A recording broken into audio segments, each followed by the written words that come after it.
This is an exciting time for me as well, and I hope that I don't disappoint you. I know that two people said this is an exciting moment, and we'll try to make it as exciting as we possibly can when we're talking about the state of the city. You know, somebody told me one time, a very wise person, that nobody ever complained about a short speech. So I've been asked to talk about Norwalk, and I can say Norwalk is in really great shape. Are there any questions? Actually, it is an honor to be here, and I'll start off with just a little story here. It said 3 people were at work on a construction site. All were doing the same job, but when each was asked what the job was, you know what I did? Sorry about that. When each was asked what the job was, the answers varied. Breaking rocks was the first answer. Earning my living was the second. And the third said, I'm helping to build a cathedral. Now that man had vision. He knew what his work was doing. He knew where he was going, and he knew what the mission was. And in Norwalk, we have to have vision. We have to work together, and we have to know where we are and where we want to go. So it's important that all people work together, all the stakeholders, because everybody in this room has a vested interest in Norwalk's future. So let's start by talking about the things that are happening in Norwalk over the past several years and continue to happen, and then we'll start talking about what I'd like to see happen and where we'd like to go. First, Norwalk's economy has prevailed during the recent years of economic struggle. Unemployment in Norwalk is below the state average. Norwalk is at 5.4%, and Connecticut as a whole is at 6.8%, and the nation is at 6.9%. So we're doing very well in that area. We have strong tax collections supported by biennial tax sales. If you recall, just recently we conducted another tax sale, and we brought in several $1 million in uncollected taxes that certainly help our economy and drive our future and hopefully keep taxes down in the future. We ended the year, and I'm really proud of this, we ended the year with a surplus in our budget. In fact, we increased our unfunded, unassigned fund balance. We increased it from $33,491,000, almost $3,740,000 above last year. So we increased our unassigned fund balance by almost $4 million. And I'd like to thank the department heads, the Board of Education, and all the people who contributed to making that happen. What happens is we looked at the budget and the encumbrances and unencumbered balances each month with the finance director and the assistant finance director to make sure that we're not overspending, to make sure that we're within budget. And we held the department heads accountable, making sure that they answered to us if there was any particular line item that was being overspent. And we tried to rein them in and talk to them about making sure that they were going to get back on track. Our AAA bond rating is something we all know is very, very important. It's the highest rating possible. It's been sustained, and Norwalk is one of only 18 AAA-rated municipalities in the state of Connecticut. We've had this reaffirmed by all 3 credit rating agencies in July of this year. The value of our Moody's AAA rating versus a 1 step down to a AA would have cost an additional $125,000 in interest for Norwalk's $15 million bond issue last month. And I say we got such a favorable interest rate. For the first time in my career, I heard our finance director say, geez, we should have issued more bonds. We should have spent more money. So we're looking at that next year. We'll see how that all plays out. We're embracing economic development opportunities and have completed several huge projects. I appointed a business advisory council of talented, committed business leaders, and they're helping us highlight Norwalk's natural resources and showing the business community what we have to offer and why Norwalk is the best place to do business. Many of those people are here today. With the help of our Business Advisory Council, we hired an experienced economic development director who held a well-attended event to introduce her to the business leaders. I know she's here today. If you haven't had the opportunity to meet her, I'd ask her to stand up right now wherever she's sitting and wave and say hello. That's Liz Stocker.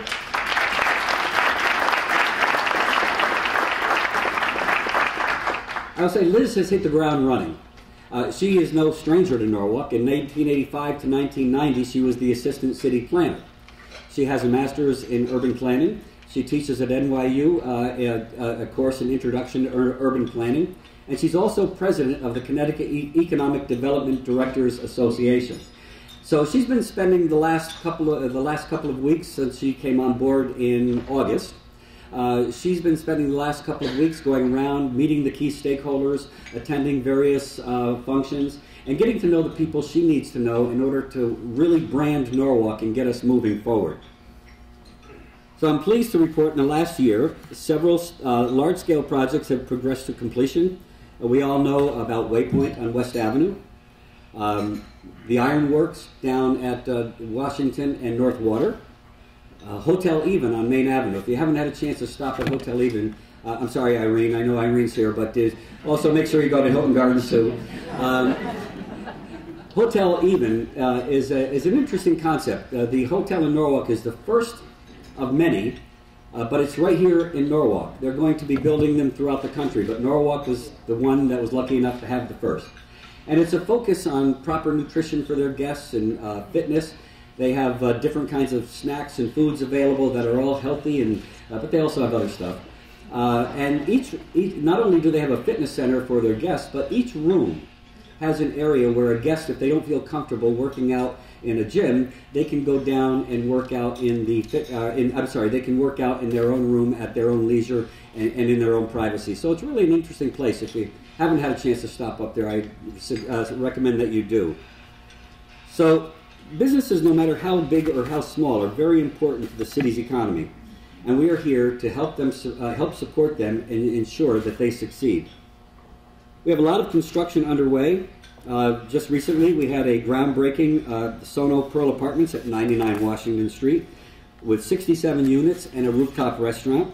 7 of the units will be reserved for affordable housing. The New Norwalk Hospital Addition, which is over 100,000 square feet.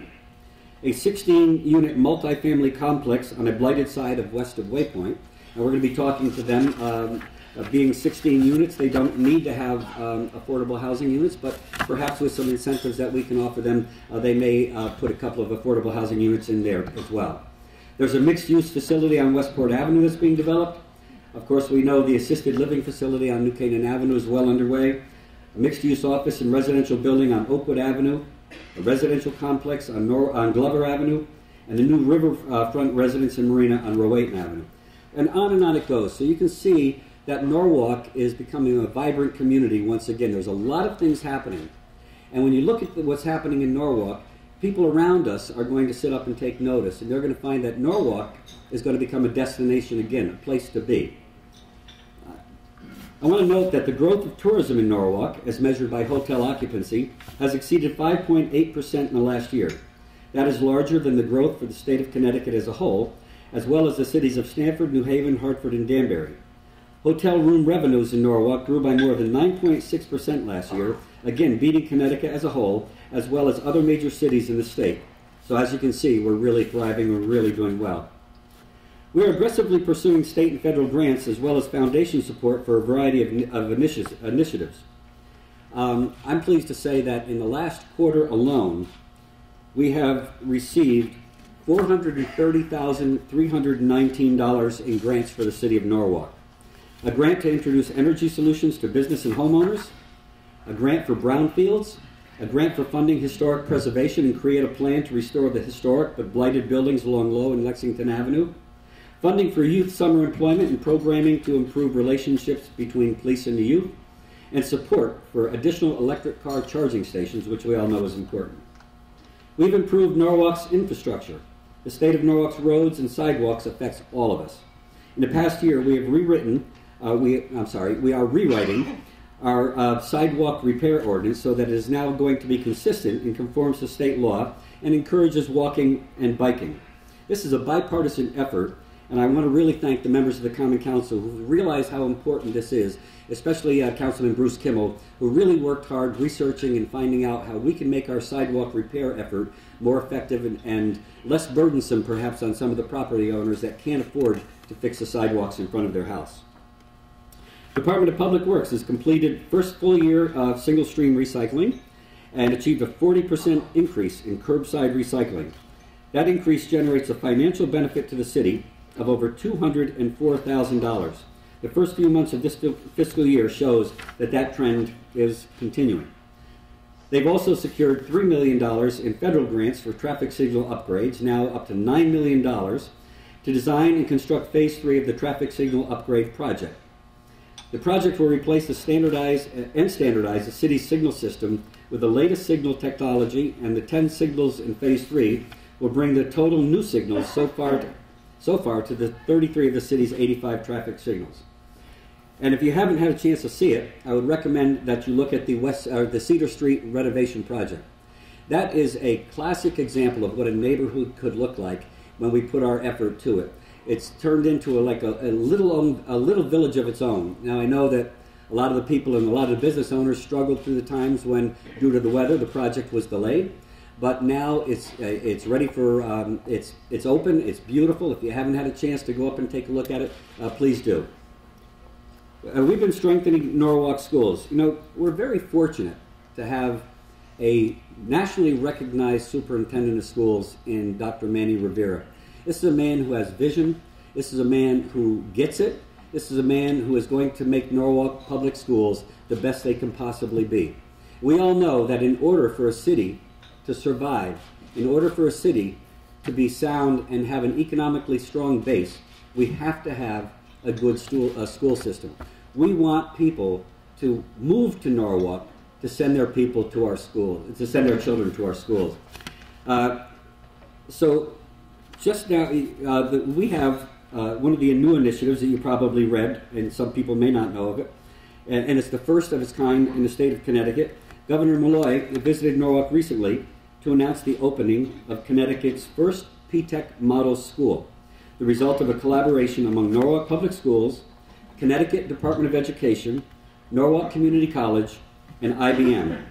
The graduates will gain the skills and experience they need to help step into available jobs in information technology, giving local companies a source of qualified candidates for IT jobs that are currently hard to fill.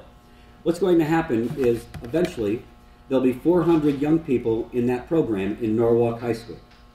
Each year, 100 people will join. So this year, the first year, 100 ninth graders entering the school will be taking college courses, and at the same time that they're taking high school courses.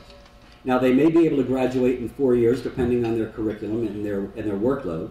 And when they graduate, they will have an associate's degree as well as a high school diploma. Then, it could take 5 years for them to graduate, or it might take 6 years for them to graduate. But eventually, they'll be going to school and college at the same time. And the interesting thing is, we all know how important it is to make young people feel that they're important and to help guide them through life. Each student in the P-TECH program will have a mentor from IBM. And that's where we have the partnership, and with the partnership with Norwalk Community College, which is a wonderful, wonderful institution for the city of Norwalk. They're going to be taking those courses, and it's really an amazing concept for Norwalk. And you'll be seeing other P-TECH schools in Connecticut, but I'm proud to say that we are the first. Recently, Norwalk Acts, that has been in the planning stages for many, many years, hired its first executive director, Anthony Allison. He's the organization's first executive director, and in this new position, he'll lead a coalition of resources to dramatically improve educational, social, and emotional growth and physical health outcomes for Norwalk's children and youth. It will be a cradle-to-career approach.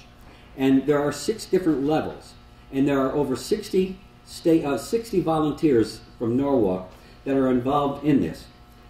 It involves making sure that young people are ready to enter kindergarten, making sure that the next level, that they're achieving 3rd grade reading levels by the time they're ready for 3rd grade, then a successful transition from 5th grade to 6th, which is elementary, into middle school, successful transition from 8th to 9th grade, preparing students for college, post-secondary training, and full-time employment, and ensuring that graduates are career-ready with a college degree or professional certificate.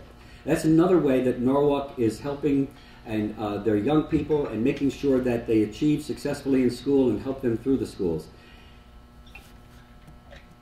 Norwalk recently adopted a comprehensive literacy plan.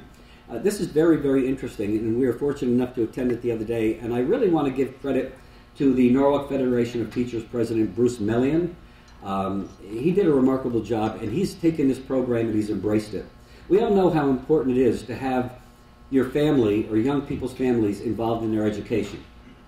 Well, this program takes parents who perhaps are either struggling with the English language or don't know how they can help their children, and it's called Literacy for Parents for Their Children.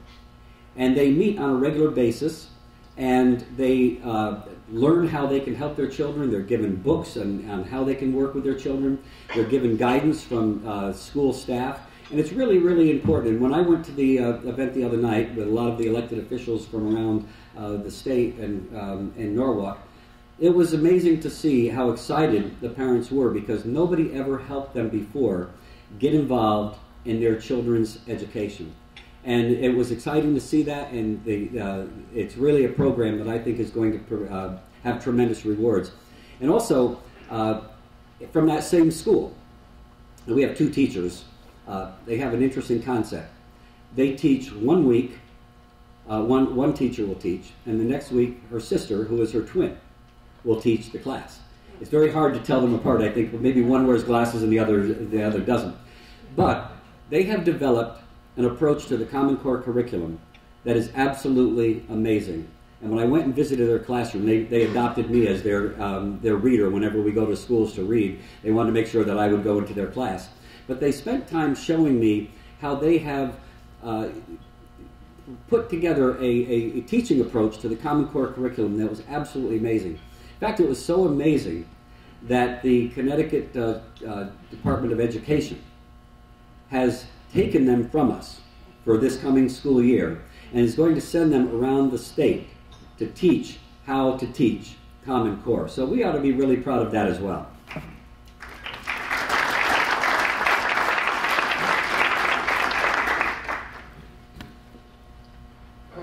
You know, we all talk about a good education for our children, and unfortunately, when it comes to state funding, Norwalk gets shortchanged. The ECS funding really does not do Norwalk justice, in spite of the fact that 50% of our children are eligible for free or reduced cost lunch. We get approximately $1,000 per student from the state in ECS funding. There are smaller communities around the state that get $7,000 a year for each child. And we talk about going to Hartford and meeting and trying to change the ECS funding. I think Gail will probably tell you that ain't going to happen. You're not going to be able to change the ECS funding because there's just not enough support for the communities like Norwalk who get shortchanged. So I've been appointed to a steering committee for what they call the CJIF, Connecticut Coalition for Justice in Educational Funding. The Constitution of the state of Connecticut requires the state to provide adequate education for each child. And it is our premise that the ECS funding does not do that for the children in Norwalk. So there's a lawsuit. It's called CJIF versus REL. It was supposed to start this month, but it's been delayed till January. And it's in the court system to determine whether or not Connecticut is providing an adequate education for all children. We think we're going to prevail. We think that we're going to get greater funding for Norwalk, and we're really excited about the concept. In fact, there's a steering committee meeting today. I couldn't be there, so. One of the things that we talked about a lot is support for our senior citizens, and it's truly important. You know, societies can be judged by the way they treat their youngest and their oldest residents, and while we are doing everything possible to improve the quality of education in Norwalk, we should never forget our seniors. Most seniors are on fixed incomes that barely keep up with inflation. So a senior tax relief proposal will go to the council soon, and we anticipate that it will be passed. It will increase the income range by $5,000 for the senior tax relief program so that more people will be eligible, and it raises the benefit by 10%. The impact on other taxpayers is minimal.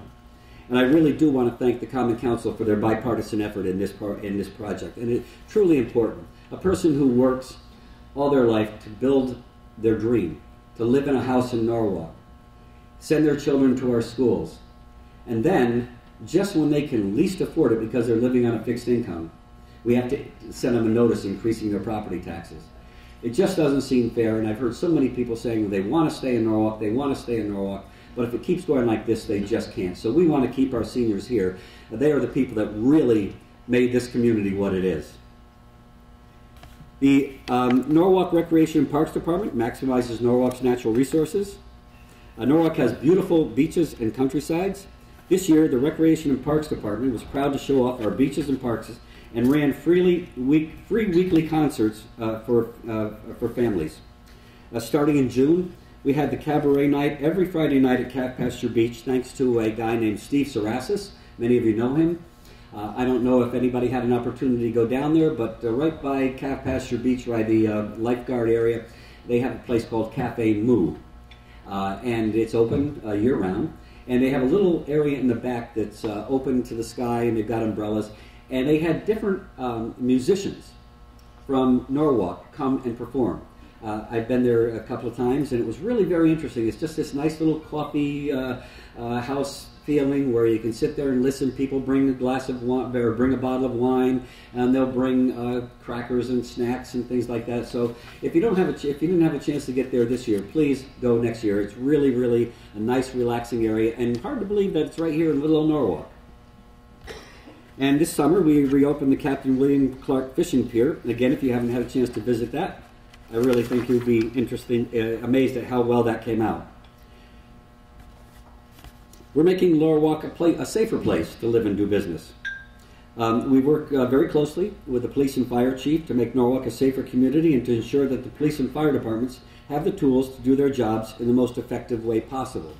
One of the recent programs that we embarked upon was to have a security analysis done for each school in the city of Norwalk.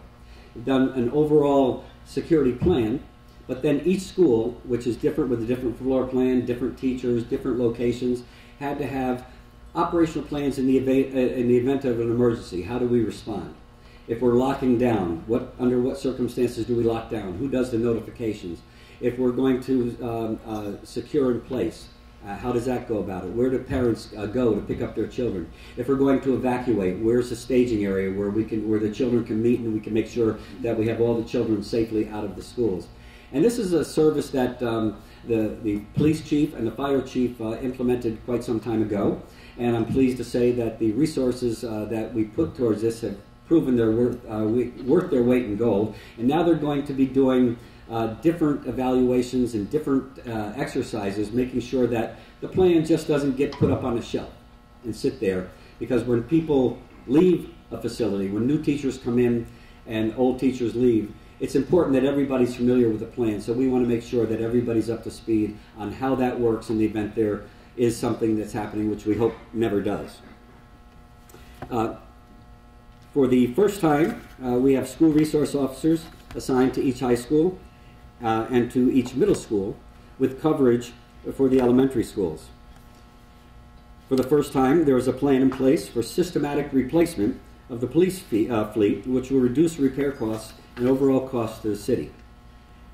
Now, under our police chief's leadership, a while ago, he started the Police Explorer program.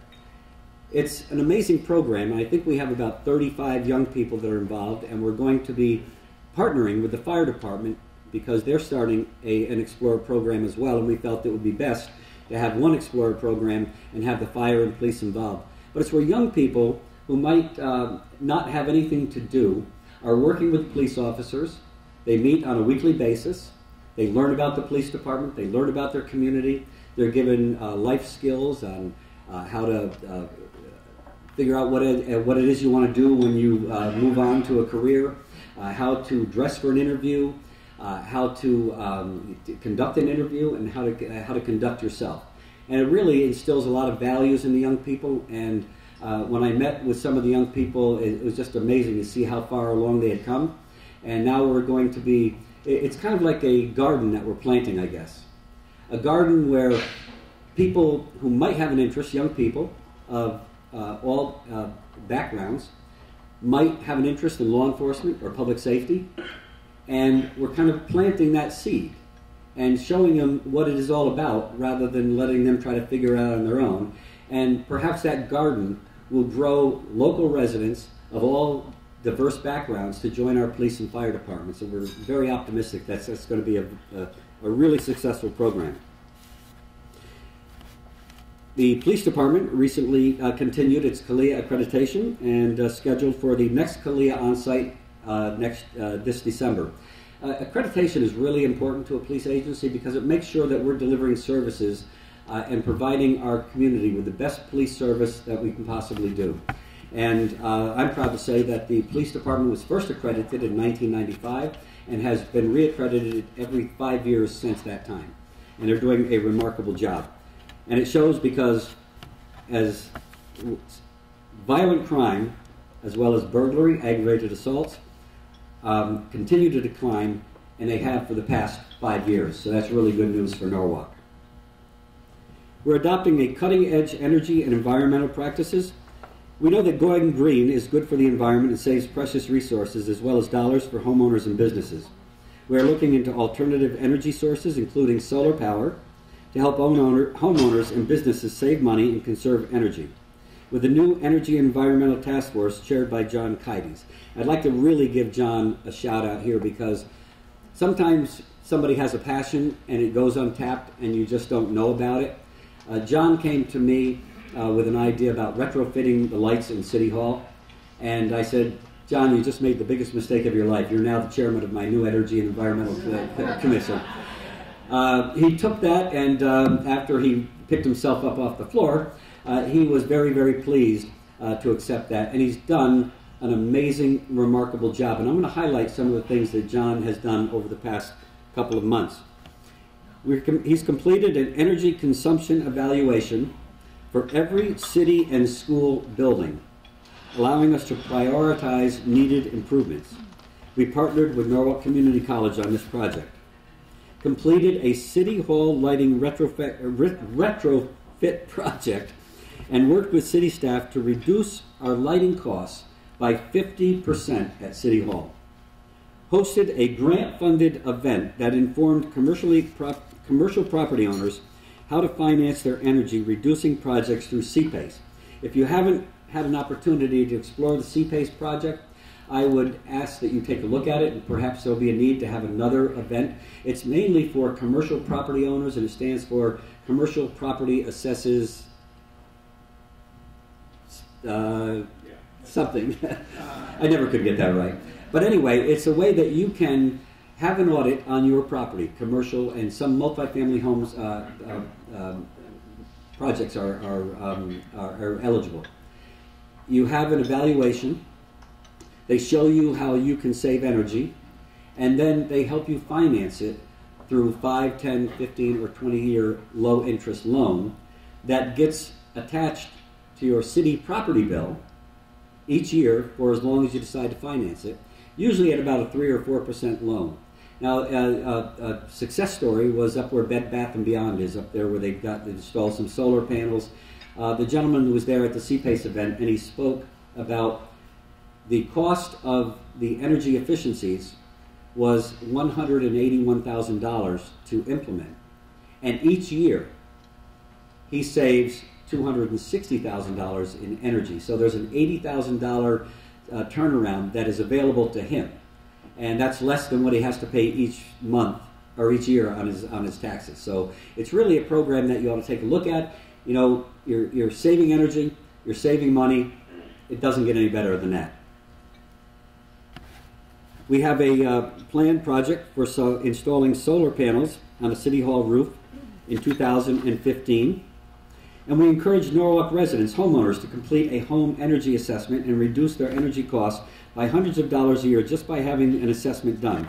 And a portion of every completed assessment will go to an environmental project in Norwalk. We just received at the Live Green event down at Taylor Farm this past weekend, we just received our first check of $1,500 that we're going to donate to an energy project here in the city. Our taxes help support our city. At the end of 2014, we had collected 98.68% of our current tax levy of the 2012 grand list, more than $278.6 million. In addition, we had collected 98.66% of our current sewer use levy, an additional $13 million. So, because our tax collector is such an efficient person, Lisa Biaggiarelli, we are really collecting taxes far in excess of what some of our surrounding people are collecting. Through the end of June, we also collected in excess of $3.7 million in back taxes, interest, liens, and other fees. Back taxes collected year to date are $780,000 more than what was collected in back taxes during the same time period for the prior fiscal year, and again, due to the tax sale, thanks to our tax collector, Lisa Biaggiarelli. The next one says we just sent out our tax bills. I don't want to tell you that one. We're improving communications among city staff. We want to serve the citizens of Norwalk as efficiently as possible, and we've taken some steps to do that. I meet with our department heads on a monthly basis. The meetings have been very productive, and everyone agrees that it's getting everybody talking to everybody else and learning what our individual department goals and objectives are, something that perhaps we didn't have the opportunity to do before.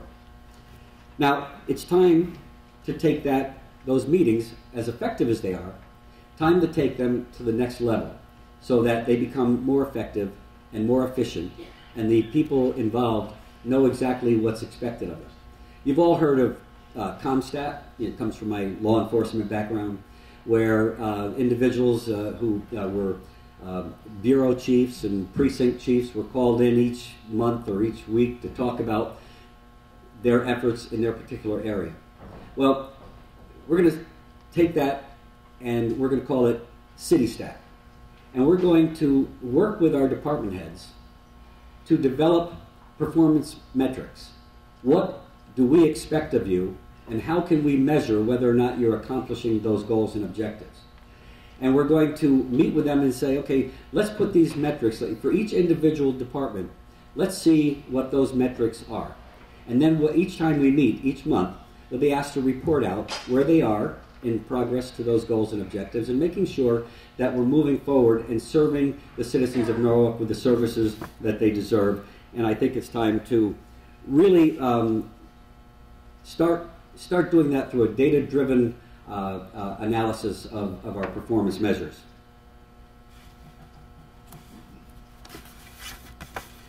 And we're improving communication between City Hall. During the past year, we've developed a forum to listen to the citizens of Norwalk and to the business community, and have encouraged participatory government. I kind of call that bringing City Hall to the public, rather than having to have the public come to City Hall. And it's been really remarkable. Many of you know that we've instituted the monthly Mayor's Night Out, a forum including city department heads who listen to the concerns of Norwalk citizens and business people. This helps us develop priorities for improving our community. So far, there have been 8 nights out, and including one for the Hispanic and Latino community. Over 400 people have attended these meetings. And I really also want to compliment the department heads and members of the Common Council and members of our state delegation who attend these Mayor's Nights Out. They work very hard. They attend meetings. They attend subcommittee meetings. They attend other kinds of meetings that they have to go to.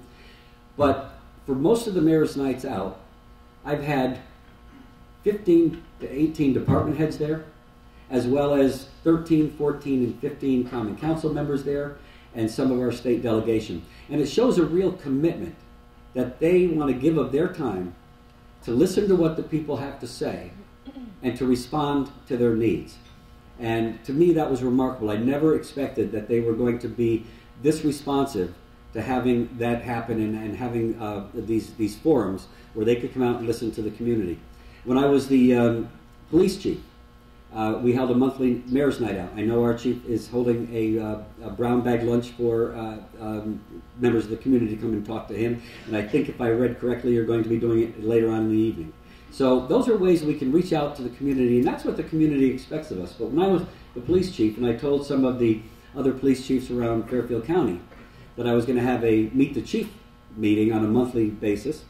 They told me, don't do it, you're crazy. You really want to hear what the people have to say? They're going to clobber you. And when I told them the responses, a lot of them started doing the same thing. It was the most rewarding thing that I could have done as police chief, because it helps people know who we are and what they can expect of us, but more importantly, it helps us know who they are and how we can serve them better. So it's been a very, very rewarding experience. We've also created several advisory councils, and I've asked citizens and business people to serve on them, broadening participation in government and taking advantage of the expertise we have in our community. In our community, we have a lot of people who like to volunteer, a lot of people with different talents, expertise, and we couldn't let them go untapped. And I found out that if you want people to serve, and you want people to work with you and to help lead Norwalk in the right direction, you have to do one thing. You have to ask. And the response has been overwhelming. I don't think any person that we've ever reached out to and said, would you like to serve on this committee? Would you like to head up this Business Advisory Council? Would you like to be on the Sono Task Force? Would you like to be on the Norwalk Center Task Force? Not one person has ever rejected us and said they don't have the time to do it. That's what I love about Norwalk. We have a lot of people who want to get involved, want to make Norwalk continue to shine.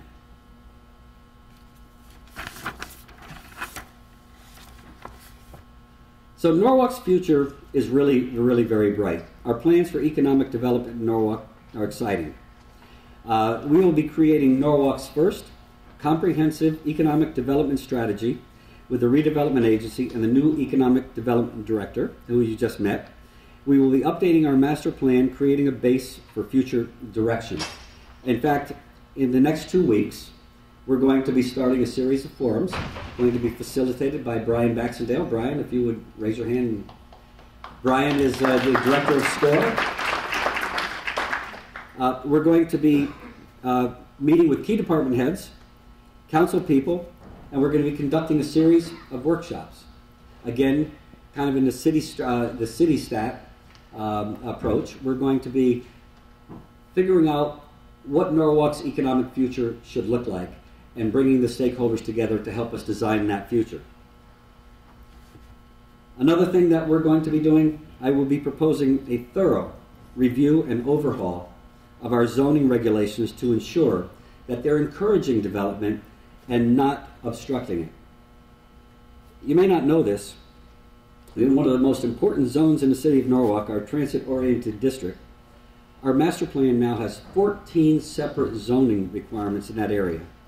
We need to get rid of inconsistencies and loopholes. In some, we need to streamline and modernize our zoning regulations so that we promote smart development. The overhaul needs to start with a clear vision of what we want Sono, Wall Street, Connecticut Avenue, Westport Avenue, and our residential neighborhoods to look like, so we can create a vision for the future.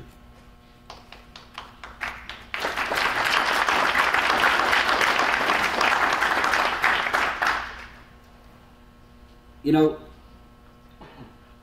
one of the problems, I think one of the biggest problems any city like Norwalk, and certainly in Connecticut will tell you we have, is our antiquated property tax system.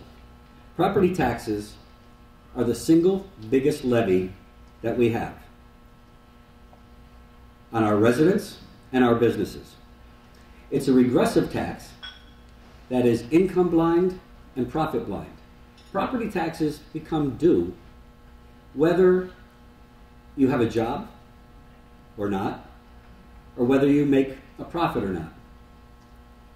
And Connecticut is one of the few states that still has this antiquated system in place. So the Connecticut Conference of Mayors, the Connecticut Conference of Municipalities, of which we are a member, are encouraging our state delegation and our legislature to overhaul our property tax and have property tax reform. We should restore state revenue sharing funded through state sales tax and conveyance taxes. We should fully fund our payment in lieu of taxes program, and most importantly, education finance reform, which we just talked about with our Connecticut Coalition on Justice and Educational Funding. You know, special education costs in our state are approaching $2 billion. I met with Dr. Rivera, and the cost for Norwalk is astounding. Special education should be fully funded by the state, not individual school districts, and we need to put together a coalition and work closely with our state delegation to get those changes made. We just implemented a short time ago a residential blight ordinance, and it's starting to pay dividends where we're starting to get properties cleaned up in neighborhoods, helping to maintain the integrity and the stability of a neighborhood, and some of the fines and taxes go back into funding our efforts in that regard. We're going to propose that we now move on and we draft a blight ordinance for commercial properties as well. You know that we were just fortunate enough to learn that the property, the Manresa Island power plant, has been decommissioned. That was exciting news for us, but we also want to know what's going to happen with the property. So we're meeting, in fact, I believe Liz has a meeting coming up this week.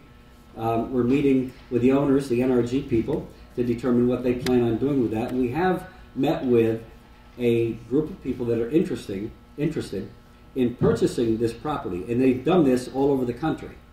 They've got the liquid assets ready to go. They want to purchase the property. There's about $2 million worth of scrap metal in that old building. They want to repurpose it, and they're looking at what they can develop down there. But more importantly, we want to take the whole left side of that property down there and leave that as open space and increase the open space that we have here in the city of Norwalk. So we're kind of optimistic that that's going to happen. I promised to bring stakeholders to the table as a result of the head of Harbor South. The head of the Harbor South option agreement you may have just read has been signed. It's a new development right along the harbor, and it's going to have residential units as well as office space. And they're working in conjunction with Mill Hill and the Historical Society to make that whole area much more just completely different than what you see it now. Demolition has gotten underway at 65 Wall Street in preparation for building Wall Street Place, a mixed-use development. Phase 1 calls for construction of 101 apartments, 16,000 square feet of retail, and 200-space parking garage. So between Waypoint, POCO, head of the Harbor South, the Ironworks down in South Norwalk, as well as the Pearl, you're going to see people that are getting excited about Norwalk again and wanting to invest in Norwalk, to bring their families here, to bring their businesses here, and it's an exciting time. 10 years from now, you're not going to see a Norwalk that you see today. Wall Street, which has been a ghost town since the flood of 1955, unfortunately, is going to be thriving again. People are going to be walking on the streets of Norwalk again. People are going to be excited about going downstairs from their apartment and having dinner in one of the restaurants. It's just going to be an amazing change over the next 10 years that you're going to see in the city. General Growth Partners purchased the 95-7 site, and as a new developer in the community will be no doubt proposing significant changes to the West Avenue corridor. We're going to take every step we can to ensure that this development will be in the best interest of the community and a good fit for Norwalk. We're going to be reaching out to businesses, I mentioned before, to assist them with low-interest loans, energy audits, and grants. In fact, we're hosting a seminar on September 23rd to introduce small business owners to opportunities available to them through state and federal sources. This will be the first event in our continuing education series for small businesses and individuals who may want to open a small business. And we're going to continue to explore tax incentives that encourage businesses to locate in Norwalk. We've begun an initiative, as I mentioned before, to repair and improve Norwalk's infrastructure, which has been neglected for many years. Our sidewalks and roads are being inspected to determine the areas of greatest needs, and with our new sidewalk ordinance that we're rewriting, will help us facilitate which sidewalks and prioritize which needs to be repaired and how we can go about it. We'll coordinate the capital improvement with the public utilities. We've included in our capital budget this year more money for sidewalk repair and more money for road repair. Next year we're going to increase that because we feel that's really important to the quality of life in Norwalk.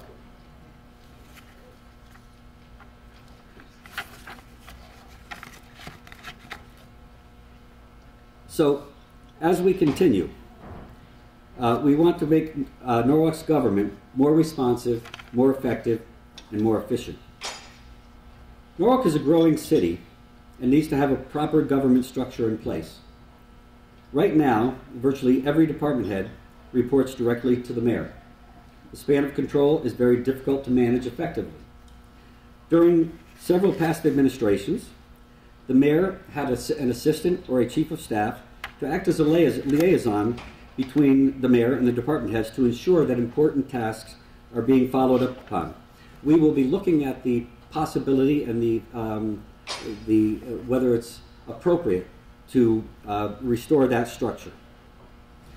We also, with support from the Chamber of Commerce, want to propose a 4-year term for mayor and the Common Council so that programs can be implemented over the long term and with continuity. 2 terms.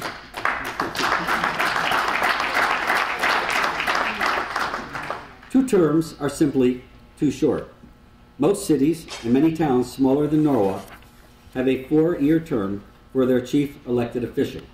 Again, this ensures stability for developers and other investors to come to Norwalk, and they can be assured that when they meet with the chief elected official and the Common Council, that there's going to be stability for the next 4 years, and the deals or the things that they've discussed will continue to be in operation.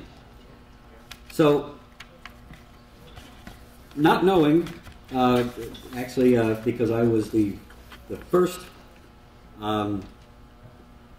mayor's State of the City address in several years, I had nothing to go on, so I hope that it was a little bit interesting to show what Norwalk what's been happening in Norwalk, what we propose for Norwalk, and how you can help. And so, a well-known journalist once said that a city is not gauged by its length and width, but by the height of its dreams. As mayor, I'm working alongside you to ensure that our dreams become a reality. So I want to thank you all for being here. Thank you for caring enough about Norwalk. And I hope that it was at least a little interesting, as both Mike and Harry said it would be. So thank you all very much.